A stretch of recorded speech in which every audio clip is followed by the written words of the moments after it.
Antoine, bonsoir Clémence, bonsoir Mélenchon.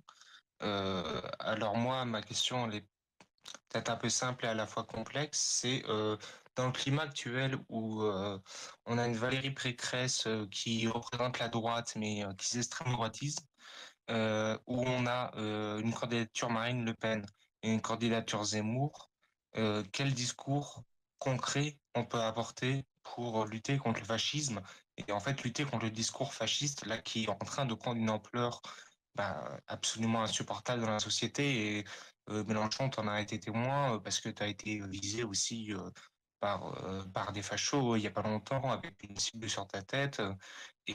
Alors, comment on réagit à ça et comment on arrive à construire un discours qui puisse à la fois être cohérent et à la fois, ben, du coup, faire repenser, enfin, et les contrer concrètement dans le discours.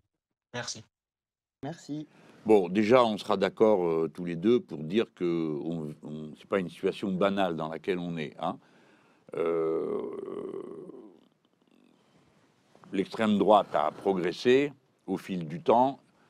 Elle a gagné du terrain dans les milieux populaires, qui lui a donné une force qui lui a permis ensuite d'attirer de la classe moyenne et de la classe supérieure, qui se cache, hein, qui dit pas ouvertement qu'elle est d'extrême droite, sauf maintenant, quand on voit des milliardaires commencer à afficher clairement leur soutien à des forces d'extrême droite. Mais ça a été ça la dynamique. Pourquoi ça a été possible? Parce que la gauche traditionnelle a pas tenu parole, a pas su garder groupés autour d'objectifs communs ces milieux populaires, et puis que pour finir, elle les a tout simplement trompés, trahis.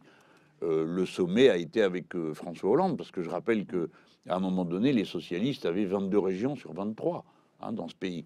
Donc ils ont eu à un moment donné toutes les possibilités de faire. Et puis les gens ont vu qu'ils faisaient rien, voire le contraire de ce qu'ils disaient. Alors ça a d'abord créé du dégoût, de la débandade. Là, je parle pour les idées. Puis après, il y avait la situation matérielle des gens. Hein. L'atomisation des statuts sociaux, les CDD partout, la précarité, l'intérim, tout ça, qui étaient des statuts exceptionnels il y a 30 ans ou il y a 40 ans de ça, et qui aujourd'hui sont la norme. C'est 85% des premiers boulots, c'est des CDD. Donc, une double explosion sociale, par les statuts qui sont moins en petits morceaux, et idéologique, parce que vous faisiez confiance à un groupe, à une idée, et ils vous ont trompé. Les deux ont ouvert un champ à l'extrême droite, et si vous voulez, elle a su, créer une certaine dynamique.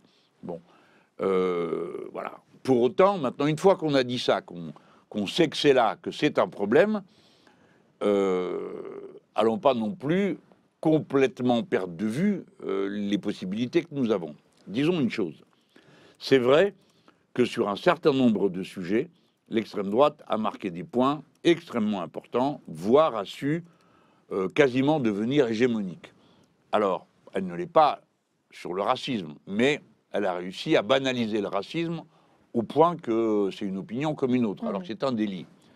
Elle a su montrer du doigt l'immigration telle que des millions de gens dans ce pays pensent que le principal problème du pays, c'est l'immigration. Bon, qui est une folie, hein, parce que c'est pas vrai. Mais ils ont réussi à le faire. Alors sur ces sujets, c'est vrai, l'extrême droite tient le haut du pavé. Mais pour autant, le pays n'est pas sur des positions d'extrême droite. Pour tout le reste, le pays continue à être pour la Sécu, il continue pour être pour l'égalité, pour les services publics, très majoritairement. Donc tout ça, c'est des contenus qu'on attribuait à la gauche autrefois, et que, pour ma part, je fais mien. C'est le pôle populaire, c'est ça, sa politique. Alors, que faire? Ben d'abord, résister. Je veux dire, déjà, ça commence par ça. Chacun d'entre nous est un bout de la muraille contre le racisme. Si vous ne laissez pas dire, si vous ne laissez pas faire, si vous protestez, si vous expliquez, si vous convainquez, eh bien déjà, vous avez fait fonctionner la muraille qui empêche la contagion de la maladie. Et puis après, il faut aussi être capable d'entraîner la société. Moi, je propose, si vous voulez, le programme L'Avenir en commun, c'est un programme qui entraîne, qui vous dit, allez, on va faire ci, on va faire ça, parce qu'il faut se dépêcher de le faire. Pourquoi? Parce que le changement climatique nous met tous en danger. Alors le jour où vous êtes en danger, la flotte est tombée à arracher la route, à arracher les fils électriques, à arracher les conduites d'eau, Si vous êtes tombé dans l'eau ou si vous êtes tout seul, vous ne demandez pas au gars ou à la fille qui vient vous aider, dis donc, c'est quoi ta religion, parce que sinon, je veux pas de toi.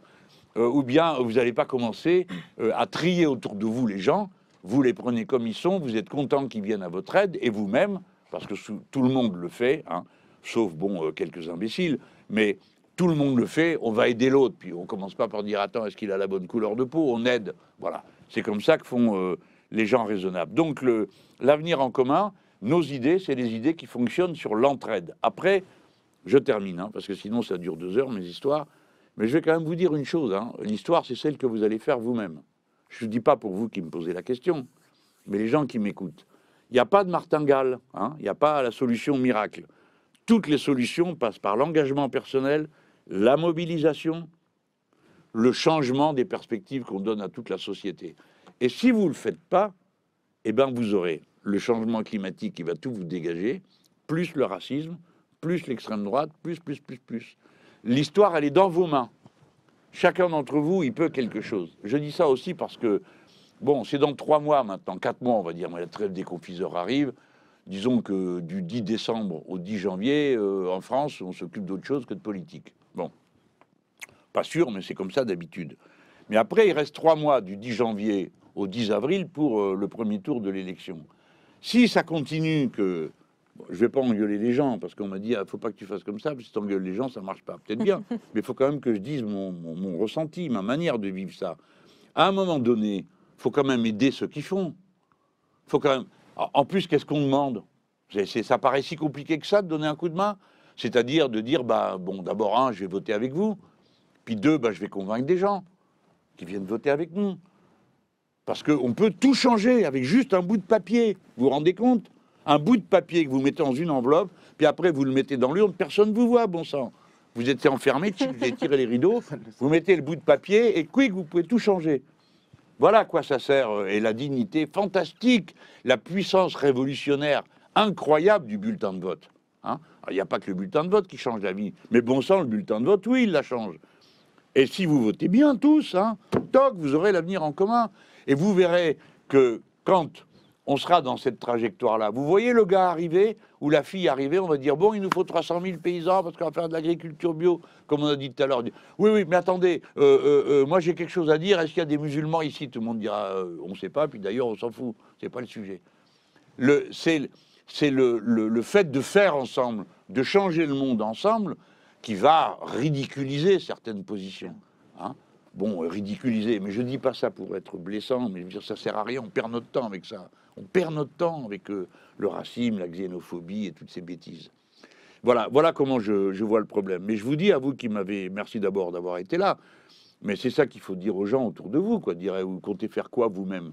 Que moi, ça va, j'ai fait ma part avec les camarades, on a créé un mouvement, les Insoumis. Vous pouvez donner des sous, tiens, à propos. Et puis vous pouvez aussi aller, vous connaissez, il y en a tous, tout le monde connaît au moins un maire, un conseiller général. Il faut dire, vous avez donné votre parrainage à Mélenchon? Non, pourquoi?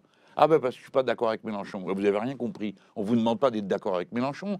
On vous demande de rendre possible le fait que Monsieur Mélenchon puisse être candidat à l'élection présidentielle. C'est pas un soutien qu'on demande, c'est un parrainage.